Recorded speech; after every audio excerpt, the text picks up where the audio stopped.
मोर कौटी भूल थे मत क्षमा कर दिन था 1947 मसीहा अगस्ट मास 14 तारीख आम मानकर अविस्मरणीय दिवस। ही दिवस मध्यरात्र आमरी महापुरुष मान संग्राम इंग्रेज मैंने देश छाड़ी पढ़ाई तेणु 1947 मसीहा अगस्ट मास 15 तारीख को स्वाधीनता दिवस रूप पालन कर स्वाधीन हो सत किंतु संविधान अनुसार कौन आईन प्रणयन हो पारि ना तेणु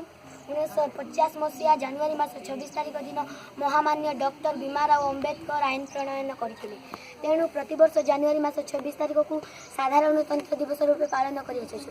स्वाधीन भारतर जातीय पताका तले रही गर्वर सह कहवा हे त्रिरंगा तोहरी तीनोटी रंग सर्वदा आम भारतवासी मुखरे फुटाऊँ हसर लहरी शांति मैत्री प्रगति स्वच्छ दिए नारंगी शुभ्र सबुज रंगर फरफर हो उड़ुवा जातीय पताका तले रही हे भारत माता उत्तर हिमालय ठारू दक्षिण कन्याकुमारी पर्यंत तोहरी बुकुरे केते जे देइछु कष्ट दिने हेले पदिए तू देना गाड़ी माँ परी पाड़ुअछु जीवन संख्या सतरे तू केते महान सहनशीलता कवि भाषा नर पशु पक्षी कीट तरुलता कामधेनु तो सबुरी तोहरी प्रसाद सकल काम जाऊँगी माघपुरी एति कही मुझे मोर वक्तव्य शेष कर वक्तव्य कौटी टूटी क्षमा कर भारत माता की